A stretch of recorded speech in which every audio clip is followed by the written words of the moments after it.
Allez, bonjour à tous et bienvenue, on est parti pour une nouvelle vidéo. Donc aujourd'hui, on va évoquer encore une fois le thème justement du DPE. Donc on va voir aujourd'hui le baromètre des DPE en France, notamment au niveau de la répartition. Donc je pense que ça peut être relativement intéressant pour tout investisseur ou une personne qui souhaite tout simplement investir par exemple dans une résidence principale. Donc l'aperçu de la vidéo, donc comment ça va se passer? Premièrement, on va voir la FNIM. Qu'est-ce que c'est? Tout simplement parce que l'ensemble de ces documents et de ces informations, tout simplement, viennent de la FNIM.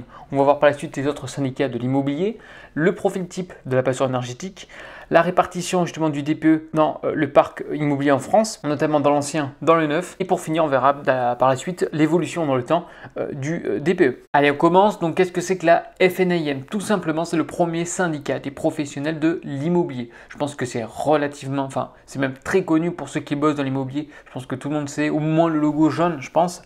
C'est tout simplement donc, le premier syndicat des professionnels de l'immobilier en France et en Europe, avec une triple expertise, donc professionnelle, juridique et économique. Économique via par exemple ces documents, une très bonne veille juridique si on a des questions, hein, n'hésitez pas. Et en tout, ça représente 13 métiers, hein, donc c'est quand même assez conséquent comme syndicat. Alors quelques petits chiffres comme ça, hein, à titre indicatif, 75 ans d'expérience, 92% sont des agents immobiliers, première organisation professionnelle de l'immobilier, voilà quand même de bons chiffres. Donc vous pouvez voir que les documents que je vais vous fournir par la suite, ça vient donc de la FNIM, et en aucun cas voilà, ces documents cheap à la Wikipédia quoi. Toutefois, donc c'est pas le seul syndicat de l'immobilier, hein. Encore une fois, je ne suis pas sponsorisé, il n'y a pas de partenaire par la FNIM. Bon, n'hésitez pas, si vous êtes intéressé à la FNIM, je répondrai avec plaisir. Bon, je referme ma parenthèse. Il existe aussi deux autres qui sont relativement connus aussi par la suite. Donc on a l'UNIS, partenaire l'UNIS, et on a de l'autre côté SNPI.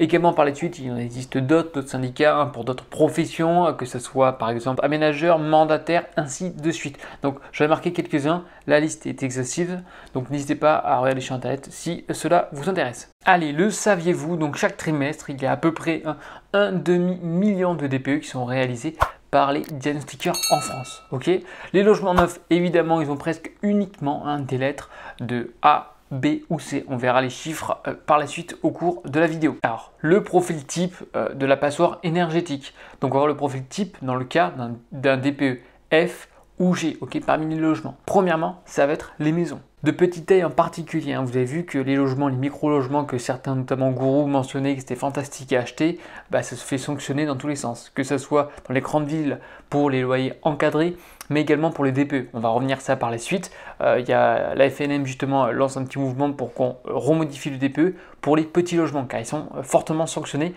par le mode de calcul. Troisième point, on va voir justement les logements qui sont chauffés au fioul.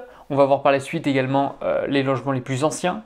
Bien sûr en altitude, on rentrera dans les détails par la suite. Ensuite, on a également tout ce qui est logement du parc privé locatif, en particulier donc les RS, les résidences secondaires ou les logements vacants. Au niveau de la localisation, situé surtout en particulier à Paris, on verra pourquoi, et par la suite dans le massif central.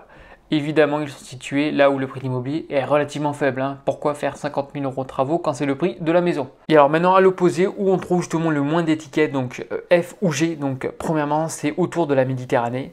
Par la suite, hein, c'est ce qui mentionne, moi je marqué entre guillemets parce que je ne suis pas forcément d'accord, c'est au niveau du parc locatif social.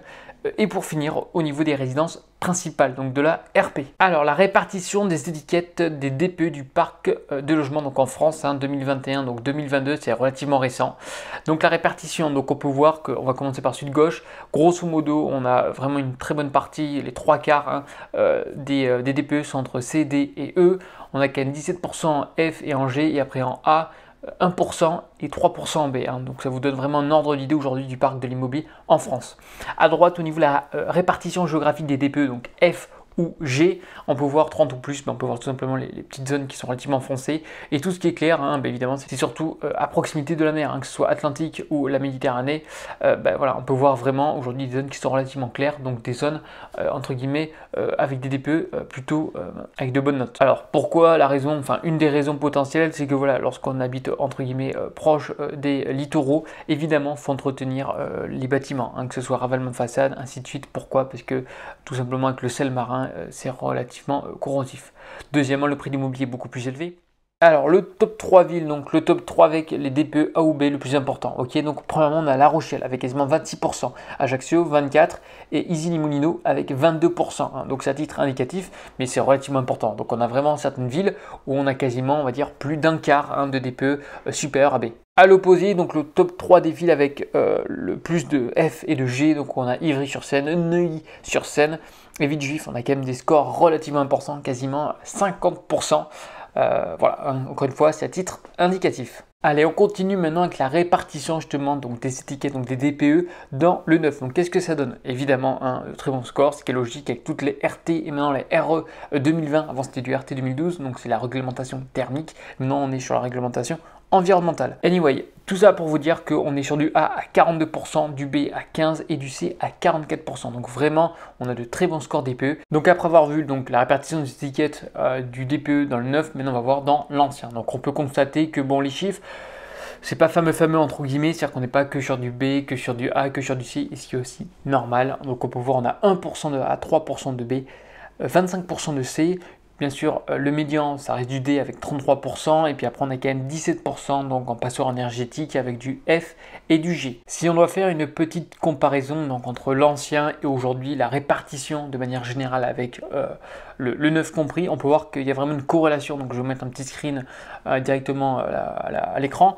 Donc pour voir, on est quasiment sur le même niveau, à part bien sûr du A, on est passé de 5 à 1%, et avec un peu plus de F et de G, mais dans l'ensemble, il y a vraiment une certaine corrélation. Alors maintenant, on va étudier donc l'évolution dans le temps des étiquettes des DPE. Donc grosso modo, hein, on peut constater que les DPE sont relativement stables hein, dans le temps.